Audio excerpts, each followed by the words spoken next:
Hello प्यारे बच्चों, आज हम हिंदी संचय का पाठ 12 पढ़ेंगे। हमारे पाठ 12 का शीर्षक है चंद्र बिंदु का प्रयोग। निकालिए आप अपनी किताब का पेज नंबर 56। सबसे पहले हम चंद्र बिंदु का प्रयोग वाले पाठ के चंद्र बिंदु के प्रयोग वाले शब्द पढ़ेंगे। इसमें आपकी किताब में कुछ शब्द दिए हुए हैं। सबसे पहले हम चंद्र बिंदु के प्रयोग के शब्द पढ़ते हैं, है ना। उसके बाद हम चंद्र बिंदु वाली कविता पढ़ेंगे। चंद्र बिंदु का प्रयोग करते समय इसका उच्चारण कैसे किया जाता है, पहले मैं आपको वो बताऊंगी। चंद्र बिंदु, जैसे अम की बिंदी लगती है तो हम उसको ग की मात्रा बोलते हैं, अंग। और ये है चंद्र बिंदु। तो चंद्र बिंदु को कैसे बोलते हैं? न्य, अंदर से बोलते हैं न्य। तो कैसे? जैसे द में आ की मात्रा, दा, आ नासिका से बोला जाता है इसको। नाक के अंदर से, नासिका से स्वर उच्चारण होता है इसका। जैसे द में आ की मात्रा, दा त, काय का चित्र है? दांत। ऐसे ही च में आ की मात्रा, चांद। तो या इस तरह से उच्चारण होता है इसका। दा, चा, ता, इस तरह से होता है। इस तरह से इसका उच्चारण होता है। तो यहाँ पे है ट में आ की मात्रा, टांग। आ के ऊपर चंद्र बिंदु है ना, तो इसको कैसे बोलेंगे? आँख। ऐसे ही यहाँ पे है ये ब में आ की मात्रा और इसके ऊपर चंद्र बिंदु, तो कैसे बोलेंगे? बांसुरी। ऐसे ये क में छोटे ऊ की मात्रा भी है और चंद्र बिंदु की मात्रा भी है, तो कैसे बोलेंगे? कुआं। तो इसमें ऐसे सुनाई देता है,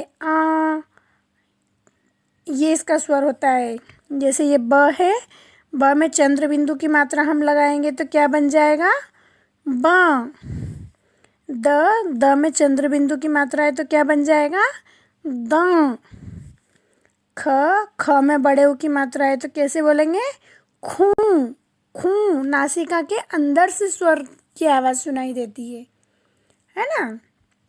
ये थे हमारे चंद्र बिंदु वाले कुछ शब्द। अब हम चंद्र बिंदु वाली कविता पढ़ेंगे। आ जाइए नीचे चंद्र बिंदु वाली कविता पे। हाँ, तो ये देखिए, हमारी कविता का शीर्षक है ऊंट बाबा। क्या है हमारी कविता का शीर्षक? ऊंट बाबा। देखो, अब ये ऊंट का लिखा हुआ है तो आपको सबको पता है ऊन का, ऊंट का। तो इसके ऊ के ऊपर चंद्र बिंदु की मात्रा लग रही, तो कैसे बोलेंगे इसको?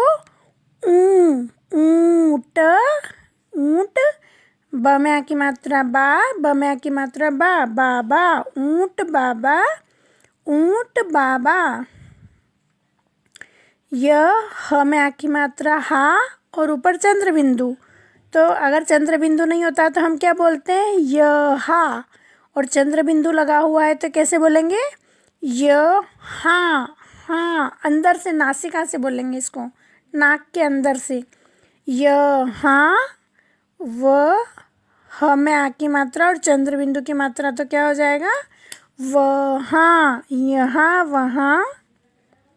कहाँ, यहाँ, वहाँ, कहाँ।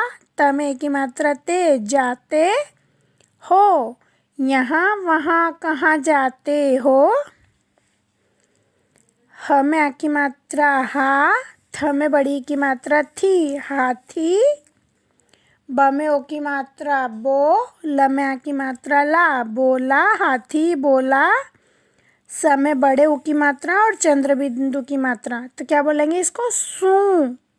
सूंड। अगर चंद्र बिंदु नहीं होता तो हम सिर्फ सू बोलते हैं, पर चंद्र बिंदु भी लगा हुआ है ना, तो हम क्या बोलेंगे? सूंड। उठाकर, उठाकर। हाथी बोला सूंड उठाकर। म में एक की मात्रा में, र में एक की मात्रा रे, मेरे। घर, घर। न, ह में बड़ी की मात्रा ही, नहीं आते हो, मेरे घर नहीं आते हो। प में बड़े ऊ की मात्रा पू और ऊपर चंद्र बिंदु, तो क्या हो जाएगा? पूछ, पूछ। उठाकर, उठाकर। पूछ उठाकर। ऊंट, ऊंट। ज में बड़ी की मात्रा जी, ऊंट जी। ब में ओ की मात्रा बो, ल में ए की मात्रा ले, बोले। पूंछ उठाकर ऊंट जी बोले, तुम कब मेरे घर आते हो? ये देखो, ये ऊंट है ना, ये ऊंट बाबा और हाथी दोनों आपस में बात कर रहे हैं। हाथी बोल रहा है ऊंट बाबा यहाँ वहाँ कहाँ जाते हो? हाथी बोला सूंड उठाकर, मेरे घर नहीं आते हो। ये देखो, हाथी बोल रहा है, सूंड उठाकर बोल रहा है ना कि यहाँ वहाँ कहाँ जाते हो। फिर सूंड उठाकर हाथी बोल रहा है कि मेरे घर नहीं आते हो। फिर ये ऊंट जो है ये पूंछ उठाकर बोल रहा है। देखो चित्र में, पूंछ उठाकर ऊंट जी बोले, तुम कब मेरे घर आते हो? तो ये हाथी और ऊंट दोनों में बात चल रही है, दोनों आपस में बात कर रहे है ना। ये हमारी ऊंट बाबा वाली कविता थी। अब आप घर पर पढ़ के देखना और अपनी मम्मी को सुनाना। नहीं समझ में आता है तो मुझसे कल फिर पूछ लेना, ठीक है? Thank you.